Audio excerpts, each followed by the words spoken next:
In many cases, you find situations like this where families break up. I didn't know how we would make it through it. I think it was premeditated. I knew something awful had happened. A beautiful college student is found dead in her dorm room. But when the police can't figure out what happened, a devastated father sets out to find the answers himself. Children just aren't supposed to die before the parents. My position is very simple. I want the man dead. Then, a loving wife and mother vanishes without a trace. Did she run away from her seemingly perfect life? Or was something far more sinister at work? No matter how long it takes, we're gonna find her. And that's just the way it was. What happened? It was hard to believe. I know in my heart I shot. We had to find some answers. Let it go unsolved. Reopen Figure out who did that. the investigation. I needed justice. The crucial information. Never gonna give I up. had to do everything I could. April 8th, 1982. It's Friday night in the small college town of Carbondale, Illinois. It was about 3 or 4 weeks before graduation. A young woman steps out of the shower. She's a senior nearing the end of her last semester. Little does anyone know, she won't live to see her diploma. The body was on the floor of her bedroom. 300 miles away, in a quiet Chicago suburb, a knock on the front door at 3 a.m. startles Bernie and Hazel Shepard awake. It's the police. One guy said, there's been some trouble in Carbondale. I've got a daughter in Carbondale. He said, Deborah's dead. And I said, no, that can't be. And he nodded his head. And then question comes into your mind, why? Just 23 years old, Deborah Shepard was Bernie and Hazel's eldest daughter. They can barely comprehend the news. A child's death is probably the most devastating thing that can happen to a family. I never had an experience like that. It was very hard, all I can say. Bernie is desperate for an explanation. And within hours, he's on the road to Carbondale. At 2 p.m., he walks into the police department, demanding to know what happened to his daughter. Officer Paul Echols walks him through what they know so far. The detectives that arrived that night found Deborah's apartment door ajar. There was a note on the door that said, "Knock loud, I'm in the shower," and it was signed by Deborah. Investigators on the scene also notice that one of the ground floor windows is slightly open. The crime scene technicians who examined the scene had believed that no one came through that window. Deborah's body was on the floor. There was a maroon-colored shirt that was laying on the floor between her body and the bed. We weren't really sure exactly what the cause of death might have been. Bernie is disturbed by the facts of the case and left with a host of questions. Who was the note on the door for? And why was the window left open? And most importantly, how did his daughter die? Determined to get some answers, Bernie heads directly to the coroner's office. The first autopsy was done the morning after Deborah's body was found. On first blush, the local pathologist suspects Deborah may have died from a drug overdose, as she's exhibiting a telltale sign. There was somewhat of a bloody froth that had come from her mouth. And when the police find empty pill bottles in her apartment, it seems to confirm the suspicion. Deborah didn't smoke, didn't drink, and use no drugs. Bernie would not accept the fact that she might have died of drug overdose. In a state of disbelief, Bernie is compelled to get a second opinion. His next call is to a well-connected family friend who immediately puts him in touch with Dr. Robert Stein. Stein at the time was the Cook County coroner, and he probably was from the most eminent pathologist in the country. Dr. Stein said, yeah, bring the body here. 2 days later, Deborah's remains are flown to Chicago, where Dr. Stein begins a meticulous examination. At first, he's perplexed by what he sees. There are no obvious signs of trauma to the head or torso. But as he nears the end of the autopsy, Dr. Stein makes an alarming discovery. Dr. Stein found that there were some damage in the tissues of her neck. And the damage to Deborah's neck is not at all consistent with a fall or any other type of accidental injury. He called me and said, Bernie, Deborah was killed. It was a homicide. She was strangled. But that's not all. Dr. Stein goes on to tell the Shepards something no parent is ever prepared to hear.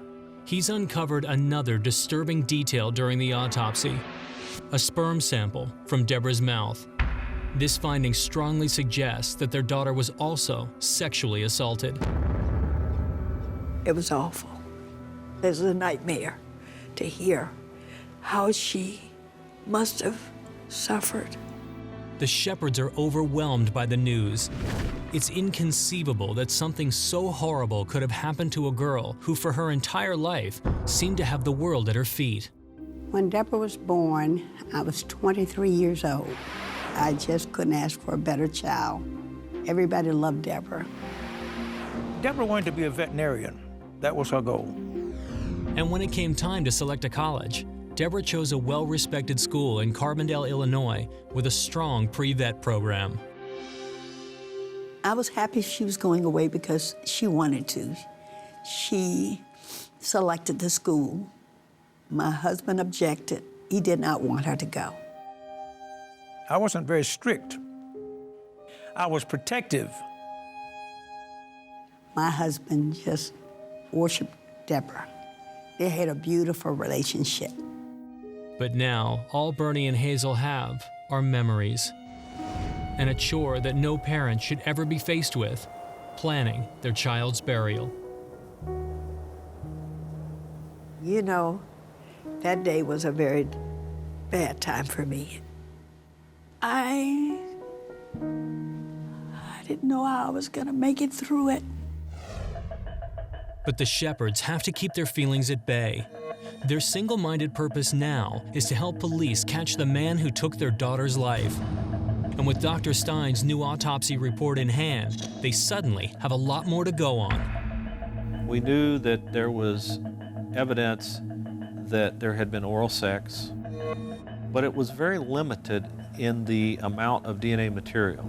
Police don't yet have the technology to adequately obtain a DNA profile from the sample found on the body. But they do think they know who the semen belongs to: Deborah's boyfriend, Joe Brown. Because of the fact that he found her, and he's the one that reported her death, and he was by himself when he found her body. Detectives immediately bring Brown in for questioning, and they insist that he take a polygraph test. There was a series of questions. Did you kill Deborah Shepard? Do you know who killed Deborah Shepard? Were you there when Deborah Shepard was murdered? Did you ever have sex with Deborah Shepard? On April 8, 1982, 23-year-old Deborah Shepard was found dead in her apartment, only weeks away from graduation. Her father, Bernie, determined to learn the truth, has been driving the case forward. Now the police have a suspect, Joe Brown, Deborah's boyfriend, who's been asked to take a polygraph test. His alibi was checked, and he was examined closely. But Joe Brown passes the test, and with no evidence linking him to Deborah's death, the Carbondale police have to let him go. Back at square one, Bernie pushes the police to carefully re-examine the crime scene. Since there was a note on the door, they speculated that someone might have been planning to stop in. Armed with scanned evidence, the police put together a profile of who they believe may have committed the crime. They were primarily looking for a young black male, possibly a student, that was around Deborah's age that she knew and had some relationship with. Police immediately begin questioning Deborah's friends and teachers. 300 miles away, the Shepard family is calling the precinct regularly for updates. But the little information investigators are sharing isn't enough for Bernie. I was told very little about what they were doing. They told me they had interested parties. As the weeks go by, his frustration continues to build. And it isn't long before Bernie decides to head back to Carbondale. Oh, my husband started investigating the next day. Mr. Shepard had, in those early days, came to Carbondale trying to find the killer on his own. Well, I started my investigation by talking to all the people that I could find out that had any knowledge of Deborah or her associates. And just 2 days into his very personal crusade, Bernie uncovers a startling new lead: 3 men who seem to fit the cop's profile to a T. They were there to be around the students in Carbondale or to hit on girls that were living in Carbondale. Intrigued, Bernie takes a bold and potentially dangerous step. I went into their apartment, and it was late at night. And I talked to them. I was very interested in finding out if they had anything to do with Deborah's death. He pushes them hard for nearly an hour, but all 3 deny any involvement. Unconvinced, Bernie takes his suspicions directly to the police.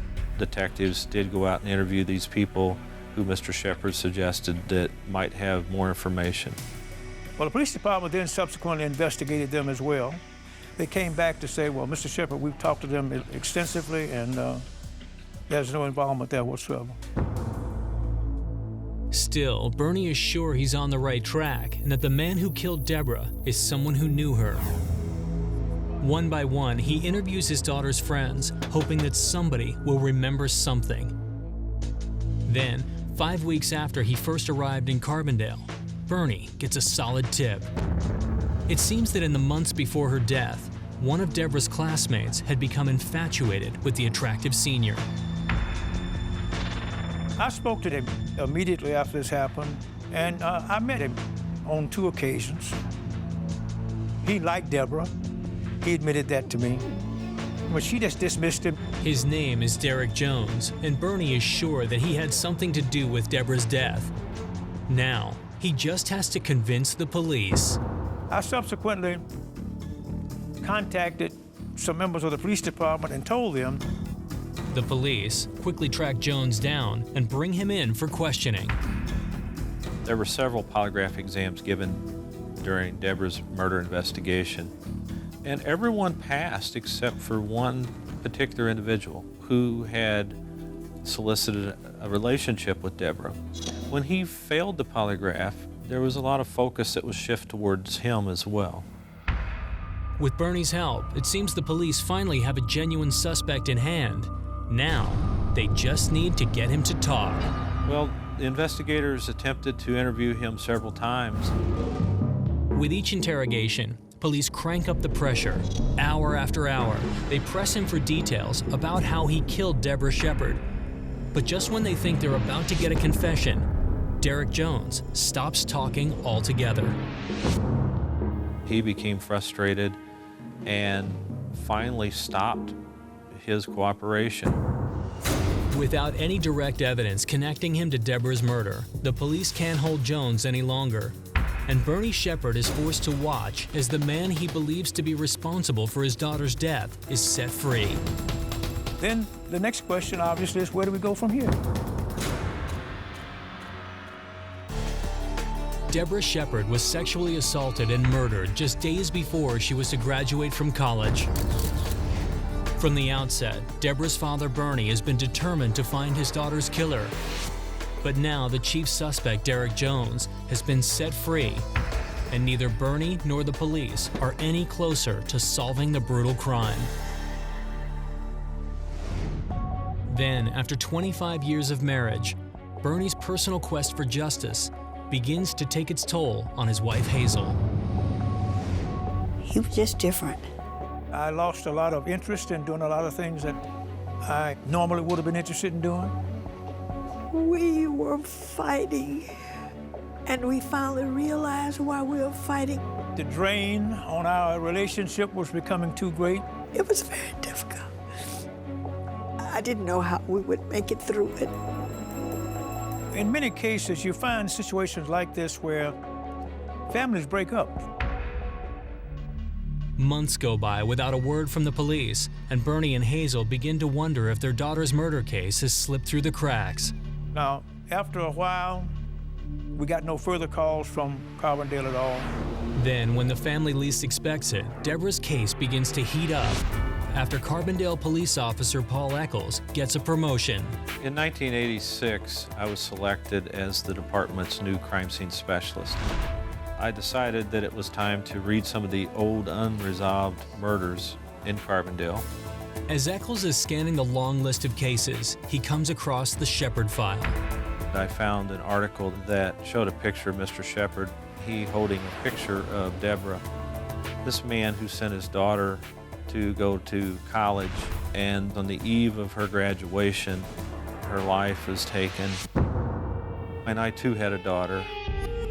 Bernie Shepard's fight to find his daughter's killer makes a deep impression on Detective Echols.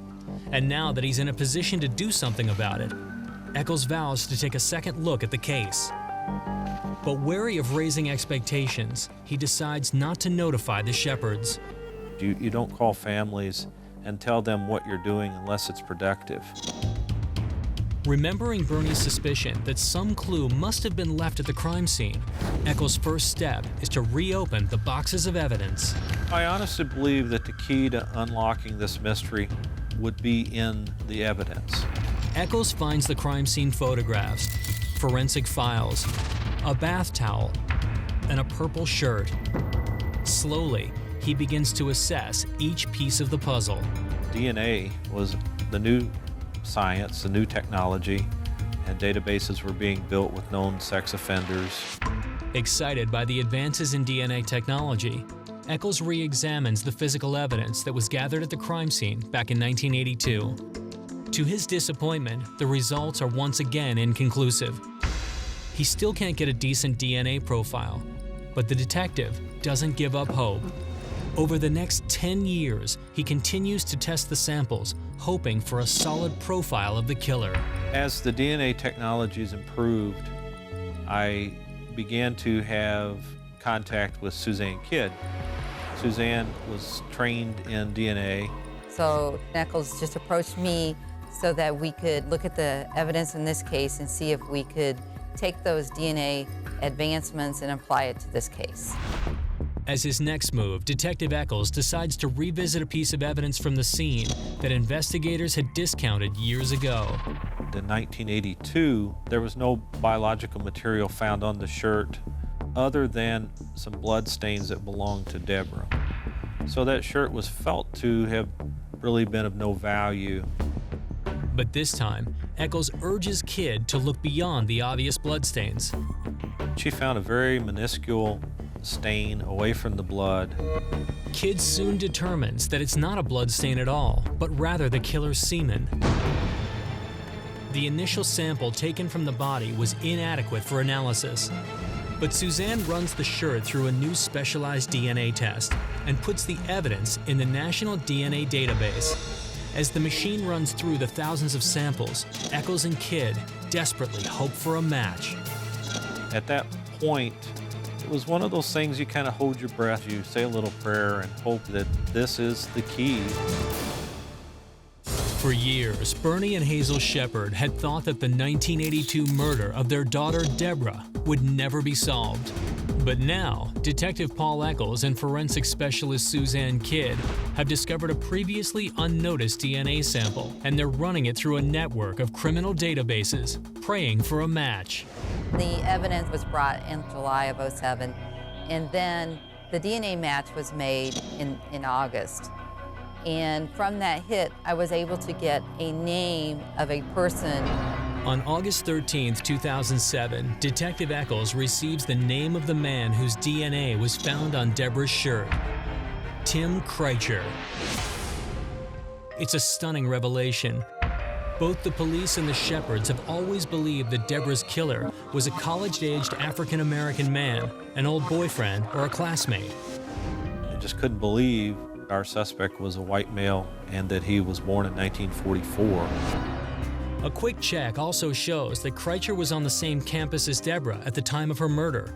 In fact, he was taking classes mandated by the court in response to a previous sexual assault conviction. Fortunately, it doesn't take long for Paul Echols to track down Krajcir, who is serving time for an unrelated crime in an Illinois prison. Having a DNA report and presenting that to Tim Krajcir, he was very smart. He recognized that the only option for him was to plead guilty. With the confession on tape, Echols walks out of prison and places an immediate call to Bernie Shepard. That was the first positive information I'd had on Deborah's death since 1982. I was very surprised. It was an older man and a Caucasian. Mr. Shepard wanted to know what happened. How did his daughter meet her death? I gave it to him step by step. It was the night of April 8th, 1982, and Deborah Shepard was getting ready to graduate from college. The person came by and saw her go into the shower. He had seen her through a window. He broke into her apartment to rape her. Came into the bedroom window. With the door being found open and the note on the door, they had believed that no one came through that window. The man attacked her when she came out of the shower into the living room. Half naked, Deborah fights to keep Tim Krajcir away from her. And in the midst of the struggle, she pulls off a bandana that's covering his face. But she's no match for the bigger, stronger Krajcir, and ultimately, he strangles Deborah to death. He says that the only reason he killed her was the fact that she had pulled down a blue bandana that he had wore to disguise himself. My position is very simple. I want the man dead. My husband and I think differently about sentencing. I've forgiven the man. I really wanted him to be punished for what he's done. I prayed for him. On December 10th, 2007, Krajcir pleads guilty to the murder of Deborah Shepard. He is sentenced to 40 years in prison, the maximum sentence in 1982. But that's not the end of it. Once Deborah's case is officially closed, Echols makes a shocking statement. Tim Krajcir confessed to 9 murders, but it all started with Deborah's case. Oh, that was really scary. Being a serial killer was very scary. As a result of the investigation, 9 unsolved murders were finally closed, and dozens of family members brought a measure of peace. But what started it all was one father who refused to give up. I have a lot of admiration for Mr. Shepard. And I'm so happy that with what my husband did, it brought closure for a lot of people. Some people think that the deceased won't rest until the perpetrator is found. My husband has never given up. That's one of the reasons I call him my hero.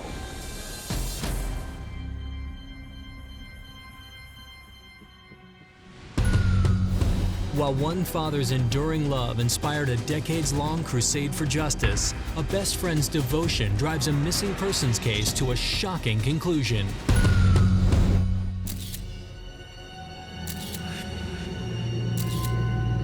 It's July 1st, 1996.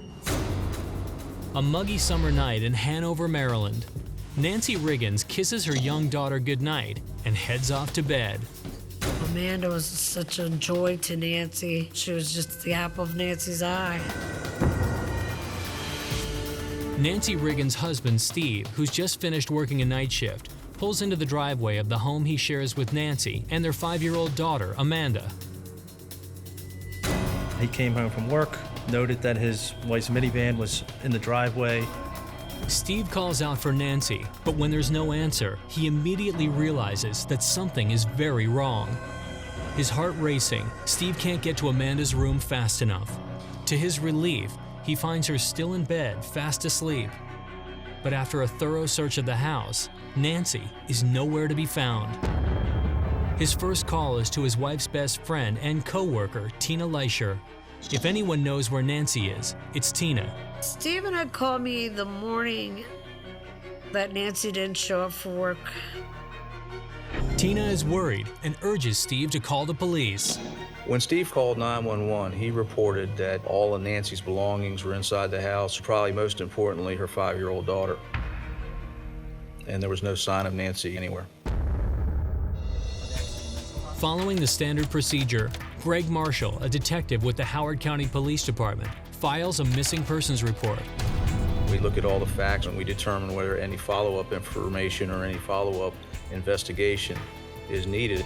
An investigation begins immediately as detectives talk to everyone who knows Nancy Riggins. It was a matter of a lot of interviewing, a lot of knocking on doors, a lot of telephone calls. But we had no leads. We were gonna find leads. That's how it made me feel. She was worth looking for. Tina and Nancy have been friends for 9 years, both cashiers at a local supermarket. They share not only their jobs, but their lives. Nancy was always there for me. We talked about different things and issues in our lives, and you know, we had a lot of fun together at work and outside of work. The rest of Nancy's life seemed to revolve around her husband and daughter. And even though she worked days and Steve nights, by all accounts, it was a happy marriage. You're set, Nancy. You got everything you ever could imagine. I didn't need anything.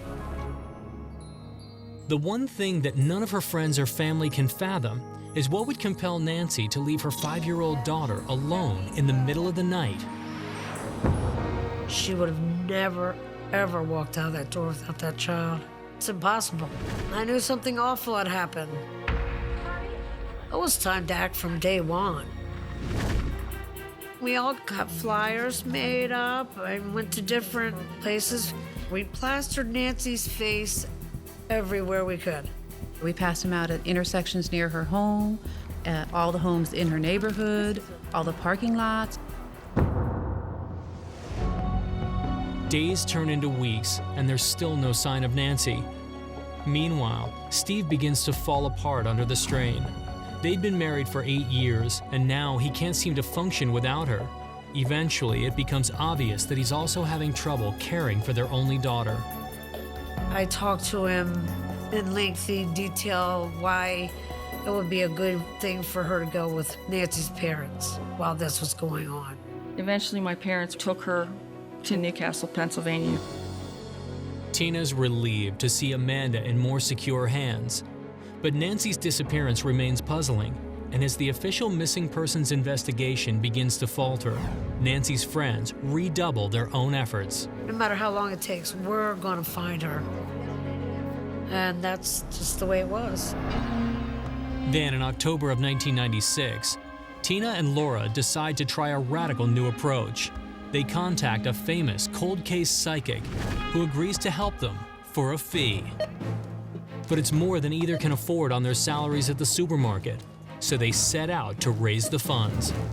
At the registers, we would have containers with Nancy's picture. Everyone loved Nancy. The customers knew Nancy so well, so it wasn't hard to raise money, really.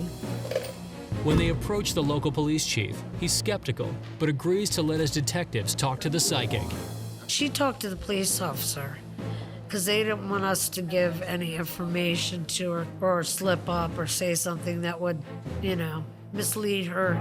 The psychic tells the detectives where to look for Nancy, and they in turn inform Tina and Laura.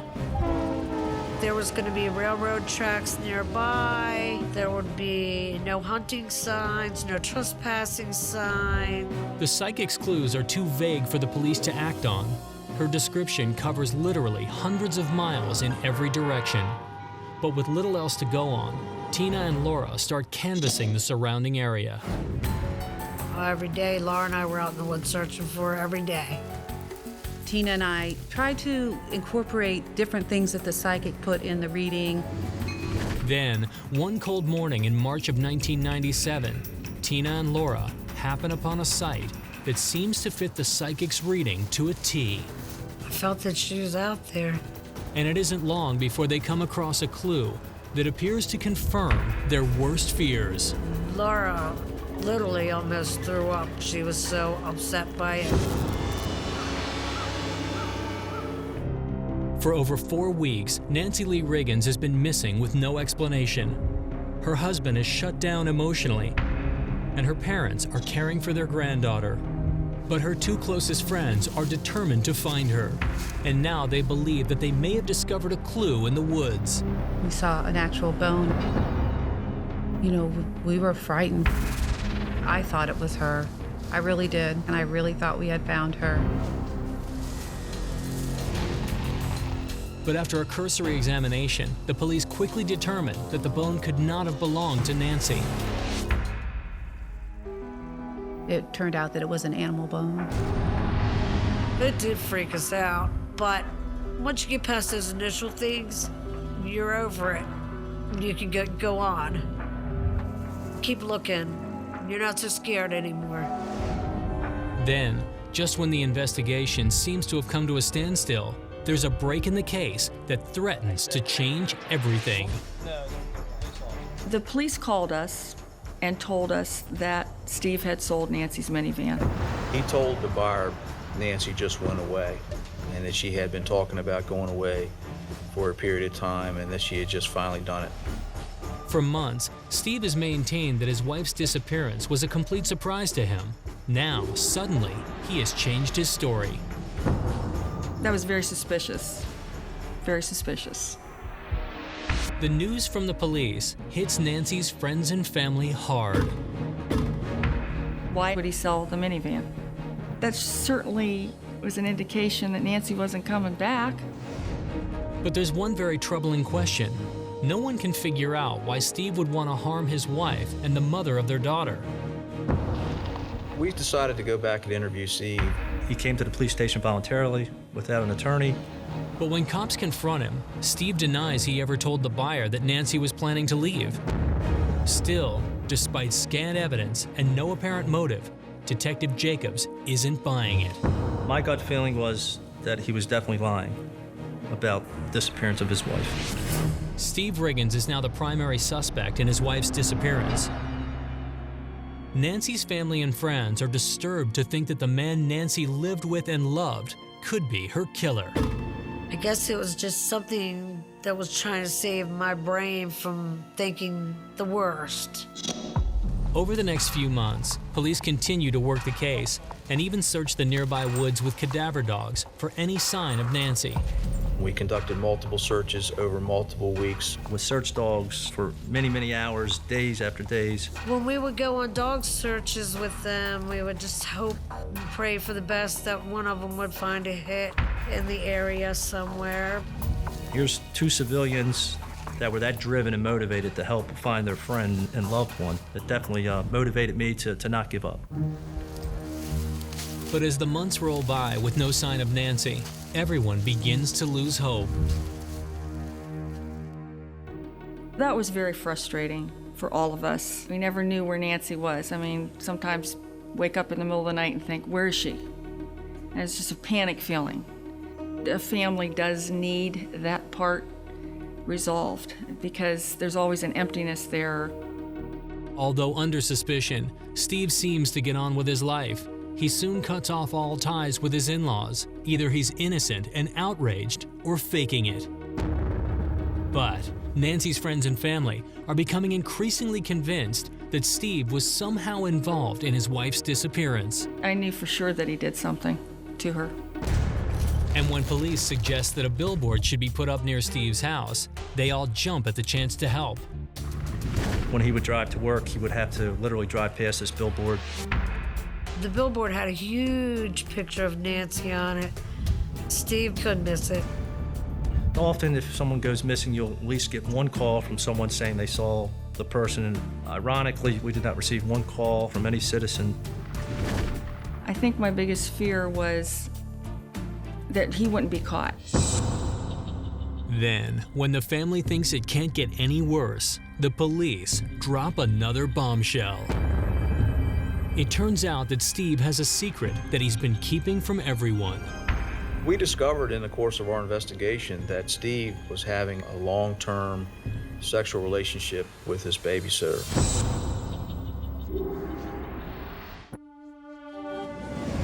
It's been almost a year since Nancy Riggins mysteriously disappeared from her home, leaving her 5-year-old daughter behind. The primary suspect is Nancy's husband, Steve, But so far, there's been no physical evidence and no motive. Then, the police uncover a secret that turns the case on its head. Steve has been having an affair with his babysitter. The babysitter at the time of this case was 18 years old, but we had determined that Steve had had a 4-year sexual relationship with the babysitter leading up to Nancy's disappearance. I was just appalled that a man of 34 years of age would want to have an affair with a 14-year-old. I mean, that's just disgusting. Even more shocking is what the police learn next. We determined that Steve had actually proposed marriage to the babysitter and had actually given her Nancy's engagement ring. It literally made me sick to my stomach. Steve is arrested in February 1997 for sexual child abuse. He pleads guilty and is sentenced to 18 months in the Howard County Detention Center. I thought this is a good opportunity to get him in jail and to get him lowered down a few pegs, and maybe that will make him break. More importantly for police, the nagging question of a possible motive appears to have finally been answered. We felt by then that the motive for Nancy being missing or being perhaps murdered was, in fact, the relationship that Steve had with the babysitter. But there's still no physical evidence to link Steve to Nancy's disappearance, and that continues to dog the prosecutor's efforts to file charges. At that time, we found no physical evidence whatsoever. No body fluid, no blood. It was very frustrating. I thought, don't they want justice?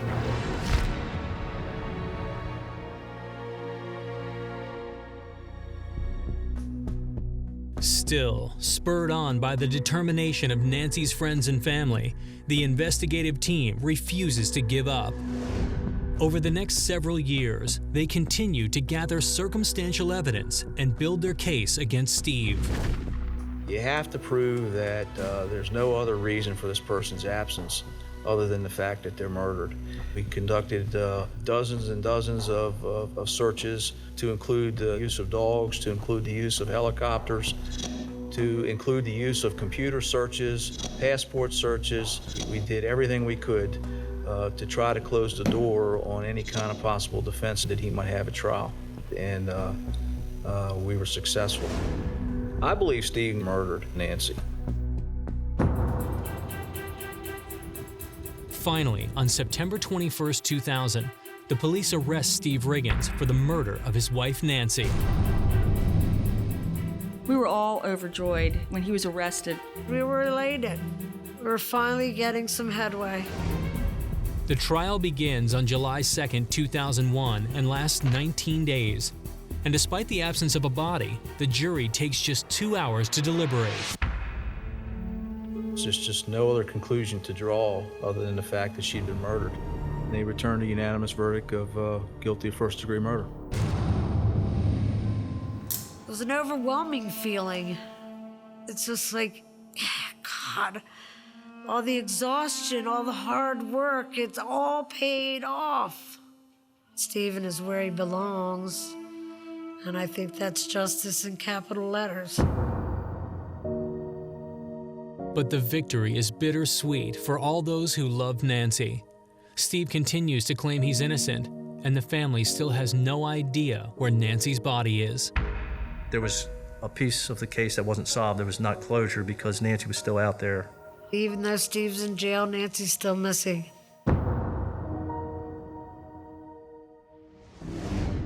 After so many years, the case has become intensely personal for detectives Marshall and Jacobs. I was determined to find out where she was. From the moment that Steve enters prison, the detectives begin scheduling regular interviews in an effort to persuade him to reveal where Nancy is buried. But time after time, Jacobs and Marshall hit a brick wall. Then, one seemingly ordinary afternoon, 6 years after his initial sentencing, Steve Riggins finally gives in. He knew he was up for parole, and it would help him if he would tell the police where Nancy was and we could find her remains. On October 11, 2007, Steve directs the detectives to a wooded area 3 miles from the home he shared with his wife and child. Can you, for the record, just pinpoint where exactly, what parameters, what area she might be in here? And that fallen tree right there, the fallen tree right here. Right there. Okay. He pointed out maybe a 30 by 60 yard area where he buried the body. By 3 p.m., we found the human remains at that particular location where Steve took us along with a blue tarp.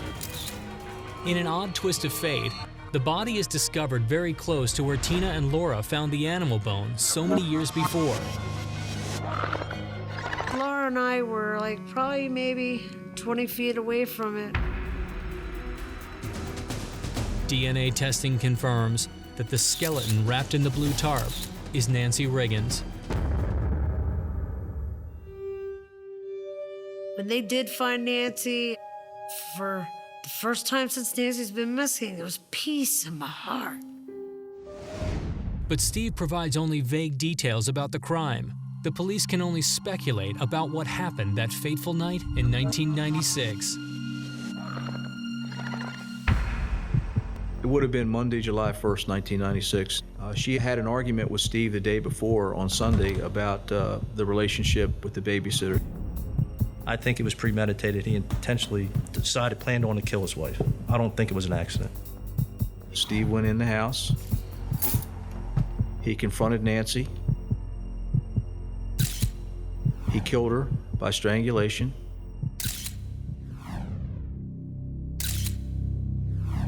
He moved her body to the garage and put her in the minivan with a blue tarp. He then drove Nancy, who is now still in the minivan, drove her to the wooded area. Steve Riggins then proceeds to bury his wife of 8 years. No one deserves that, least of all Nancy didn't deserve that. Today, Steve Riggins is in the Maryland House of Corrections. He must serve 15 years before he's eligible for parole in 2016. Steve Riggins will never get out of prison as long as I'm alive. One of Nancy's sisters now has guardianship of Amanda, who calls her mom.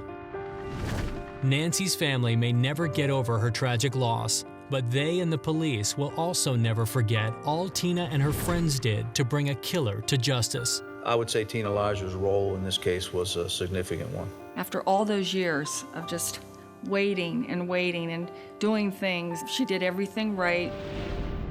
I would never give up.